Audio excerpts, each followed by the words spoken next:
Hey everyone, we're glad that you're here today on our final week of Joseph's story.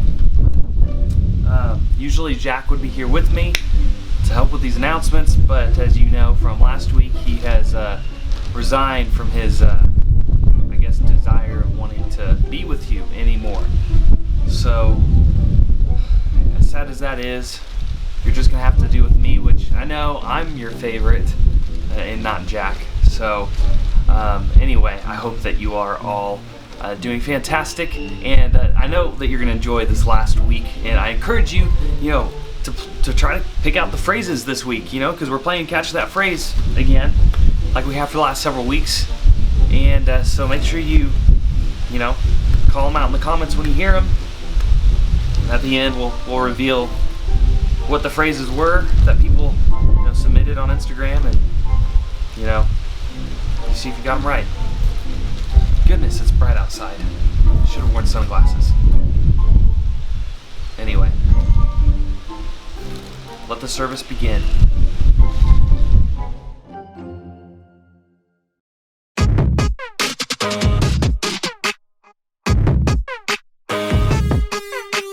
When we want to know how to do something, most of us go and Google it or YouTube it. Things like how to get in shape, how to unsend a text, or maybe how to do the Christian renegade. But there are some things that don't have a simple solution or how-to video. Things like what to do when you have a problem with family, or when it seems like you have no control in a situation, or what to do when someone has done something to you. Some things just aren't easy to find online. So what do you do when you don't know what to do?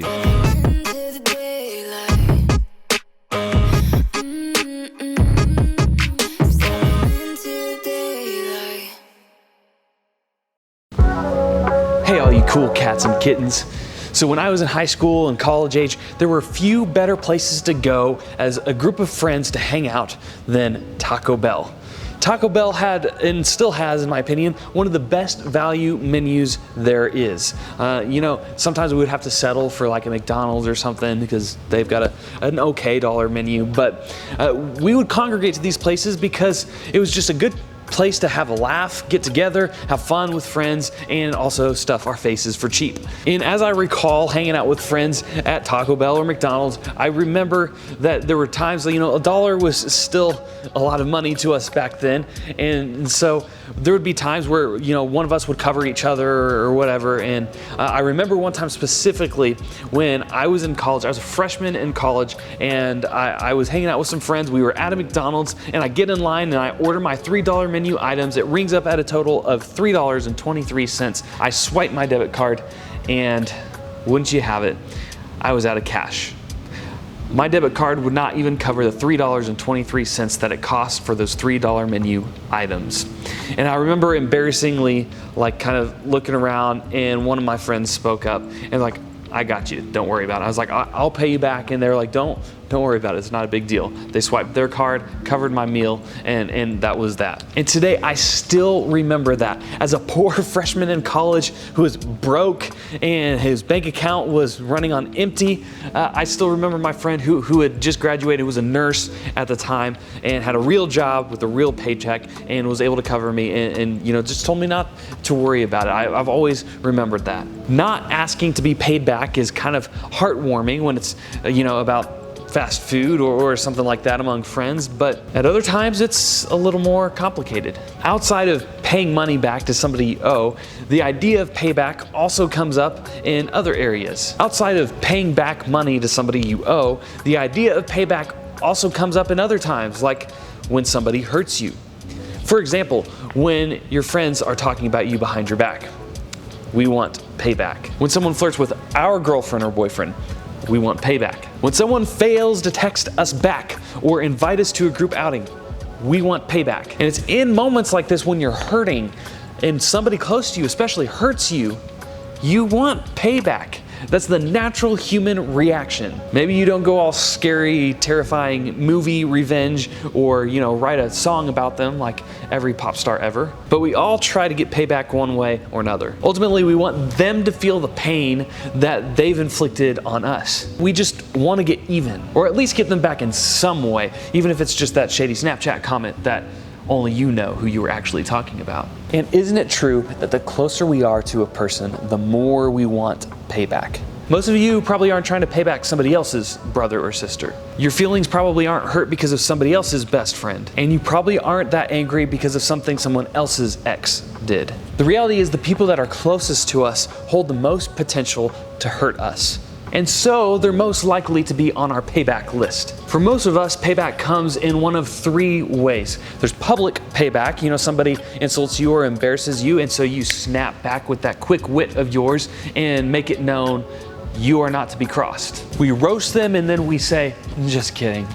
Then there's the passive comeback. Most of you girls are much better at this than the guys, but you have a way of saying something snide and just subtle enough of a way that it could be interpreted as a hit, so that the person you're directing it to knows that you're talking about them, but the average person around you wouldn't. Maybe it's that subtle post on social, that eye roll when somebody else talks, or the just nonchalantly ignoring that text. And then there's the one that I'm really good at, which is the imaginary comeback, which is when you're in the shower in the morning and you're arguing in your head with that person with the best comeback, and you're putting them in their place and you're saying all the right things, and then you realize they can't hear you because it's just in your head, but it makes you feel better about yourself. I know how you are. And then there's perhaps the best payback of all, which is simply sitting back and watching them fail. It's like when the ex that broke up with us gets dumped by somebody else and you're like,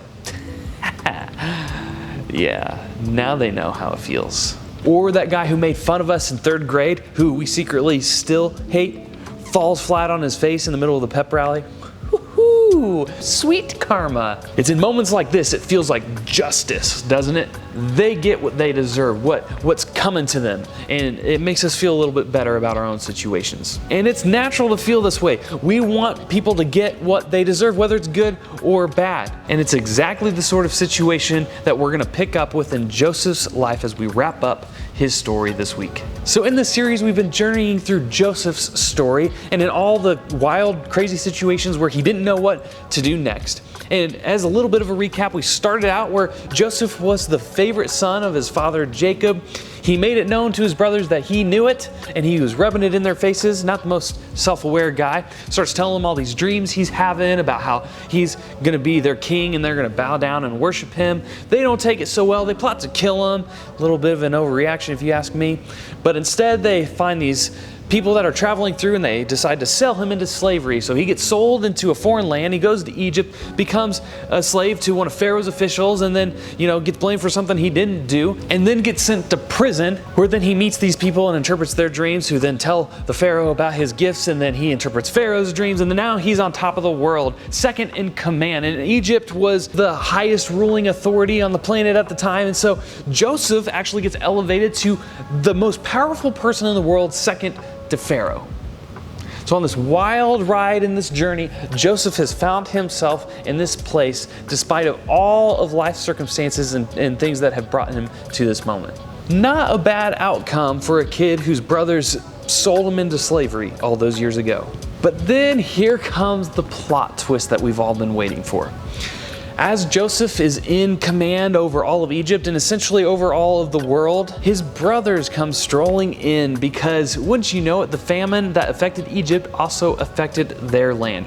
And they were out of food, so their father, Jacob, sends them to Egypt to try to get some food. And at this point in the story, Joseph's family just assumed Joseph was dead. They had no idea, didn't even cross their mind that they might run into Joseph in Egypt. And even if they did, they were not expecting to see Joseph turn up in front of them, especially as somebody in charge. So when they arrive in Egypt and they begin asking for food, they go through, the routine. I'm sure there's lines and customs they had to go through in order to ask for what they needed. And they end up coming face to face with their long lost brother Joseph. Although Joseph is grown now and they don't recognize him, they don't realize that this is their brother. He's probably got all the Egyptian wardrobe and makeup on, and they don't even realize that they're talking to their brother. And it's really interesting. If you want to go read it yourself, it's in Genesis chapter 42 through 50. We're going to kind of recap and summarize for the purpose of today's message and just pull out a few verses here and there.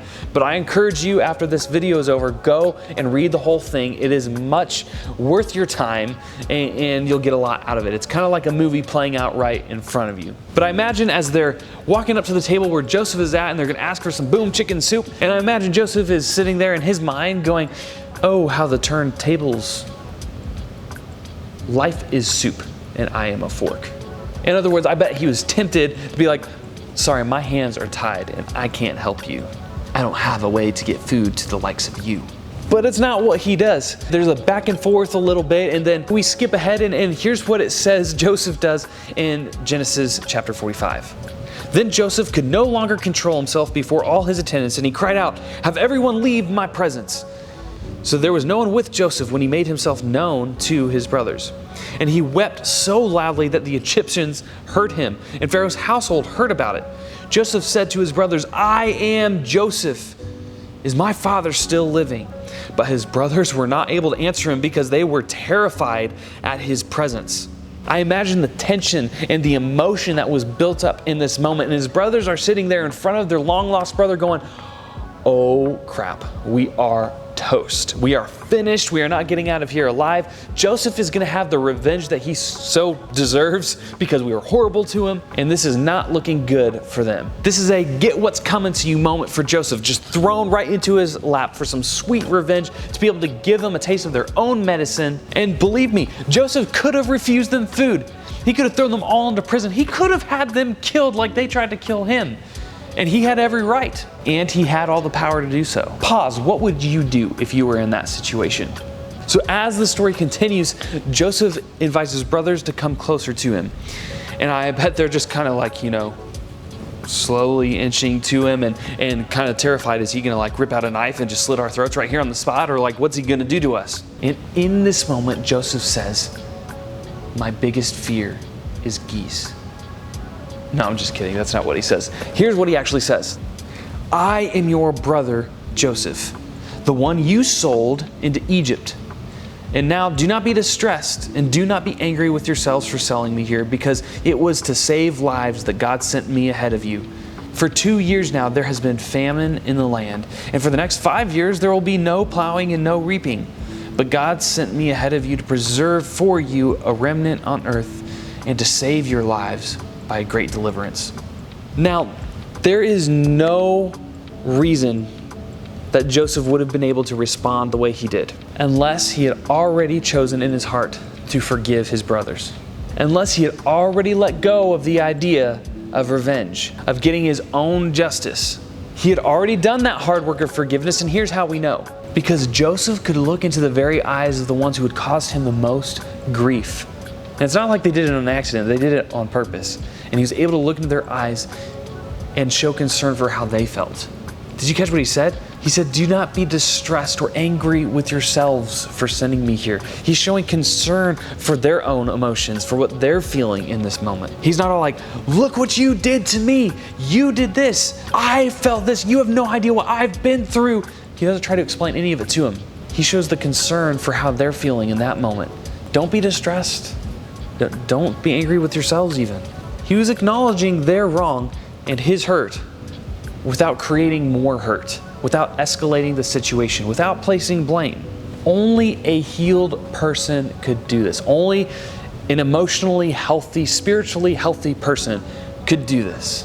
Only someone who had forgiven could do this.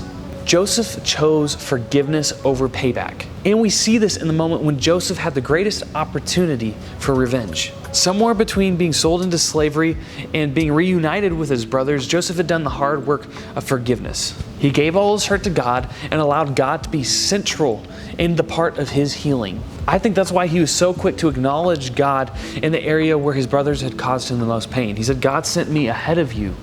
God had a bigger plan. What you meant for harm, God used for good."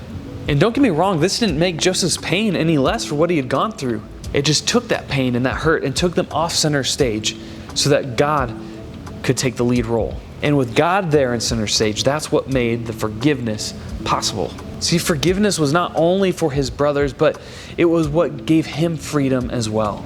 Joseph goes on and tells his brothers to go get their father, bring him back, to bring the whole family and live here in Egypt where they will be provided for. And he kissed all his brothers and wept over them. Afterward, his brothers talked with him. And that may be the only thing better than payback: reconciliation. And this is where we see God do the impossible in a relationship. He takes all the hurt and the pain that they've had and he brings peace. In a relationship where only hurt was there before.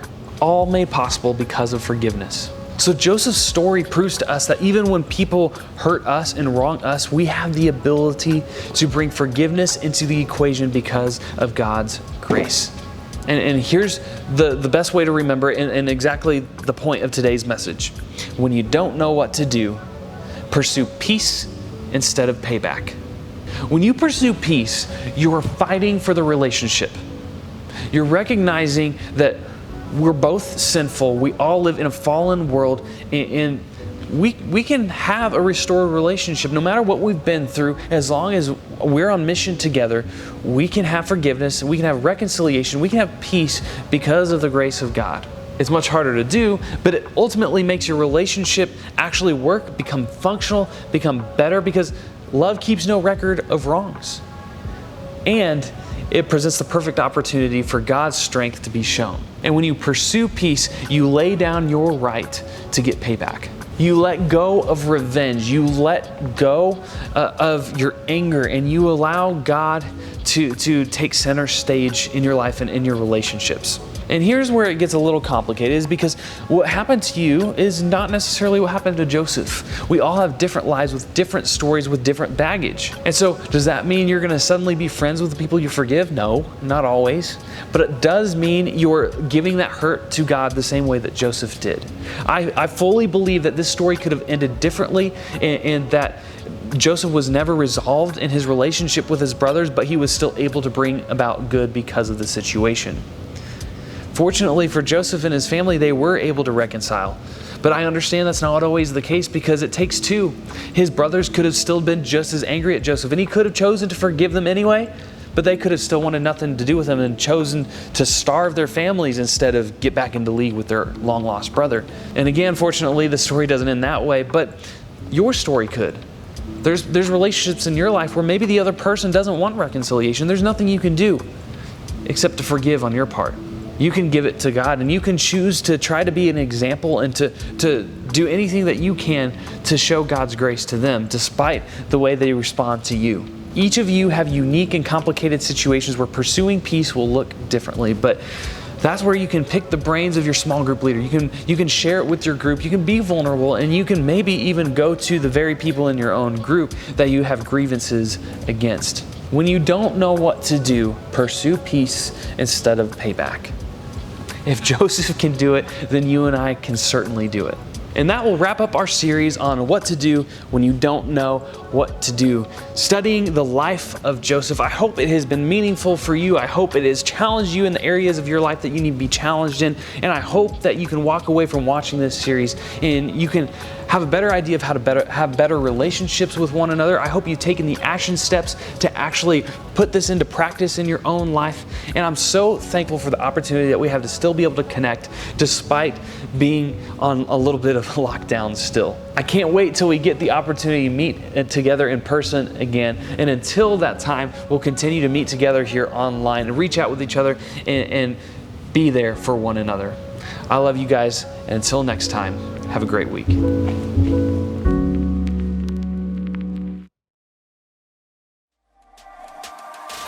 Well, how'd you guys do? Did you catch the phrases?